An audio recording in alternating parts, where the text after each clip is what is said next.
Здравейте хора, днес ще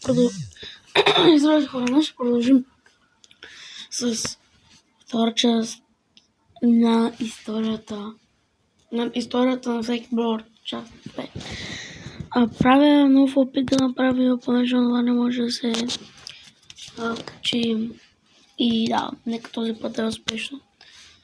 Нека да продължим. Така. Бяхме стигнали до Пайпър. Време да кажем заемец. Емс има онлайн бранд, като това е някакъв спрей. Да трябва момче с телефона на качеството. Много колко вярно. Наля се снимайте. Тя е много заета, защото им се създава този бранд. Нека да преминаваме към Гром е такъв охрана на киното, като той се плаши от деца и затова слага тази маска, че да пази децата, какво казах? Защото деца да се плашат от него и да, изцяло. Колет пък е особена от всеки броуър, като изцяло тя малко е ненормална, както е. Корделиус, къде си Корделиус? Трябва да е. Корделиус, той трябва да пази Ханчев форт, мисля, че беше Тъмната гора или нещо такова, като той слагаше отровни гъби и за да пази самата гора. Лили, ето е. Лили е била съвсем нормален човек. Но когато си отишла в Ханчет Woods, бяз Форест Woods. Ханчет Woods, не Форест. Да, както и да е. Когато отишла в там, където бил Корделиус, където пазва гората, или там каквото е, тя е взела гъба и се отровила или просто нещо е станало. И тя буквално си била лично останала сега някакво същество, каквото и да е това, да.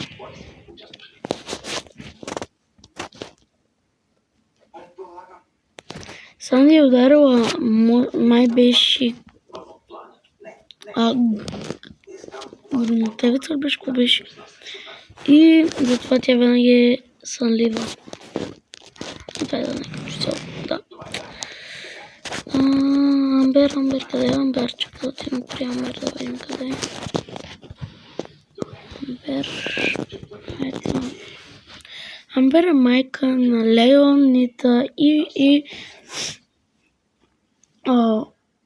съпруга на Бол.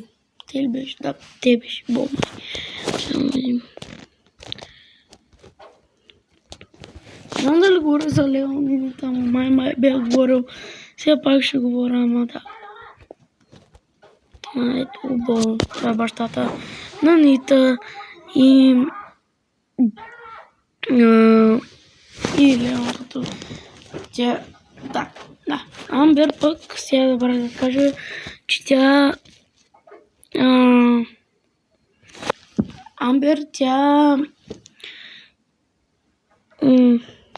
буквално е била в един цирк, който е правил някакви тръпчета с факлите и затова нейното оръжие е факла.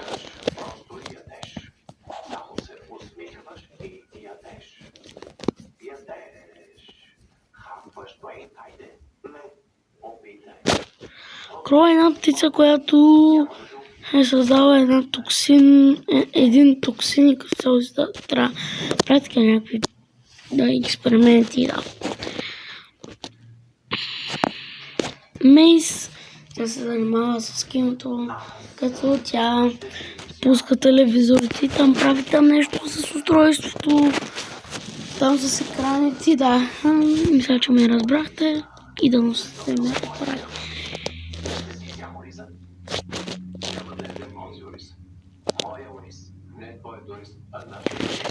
Гриф пък той е просто работи в Стар, някъде близо май до Стар Парк, един гифт шоп, в един гифт шоп, като той него само го интересуват. Той е собственик, само него го интересуват паричките.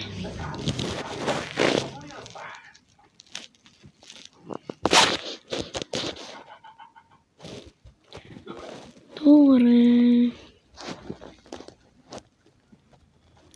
Squeak пък е една играчка, която е създадена в Ръвс и просто да. Ето Ръвс, той е едно много сериозно куче и той е просто, но това е един от най-сериозните броуъри в самата игра. Не знам сега дали да ви издам, но след като свършим с историята на всеки браулър, или пък може да я прекъснем, ще качвам на Brawl Stars пак, обаче този път не е историята на всеки браулър, а мит или реалност. Ще дам, после ще дадам една анкета в YouTube и ще видим какво ще играм и какво няма да играм. Но нека да продължаваме. Мелоди мисля, че не сме образена, но тя е една кей-поп или беше или хип-хоп, чакай малко. Тя май беше кей-поп певица, да, като цяло. Оли, хип-хоп, той слуша хип-хоп и просто той обича са меси хора, като цяло, да. Да, мисля това да бъде за днескашната част. И ще видим какво ще качвам после. Ви останало дълго. Това мисля вече спираме. Последно бяхме до кой бяхме. Ще се видя видеото. Просто събрам много бързо време. Оли. Като изцяло да. И ще пусна анкета, не забравяйте. Да видим какво искате. Мит или реалност? Или да се продължим историята на всеки браулър или да се продължим като свърши, тогава да направим мит или реалност. Айде, чао, guys. Марин Лазаров Channel. Марин out.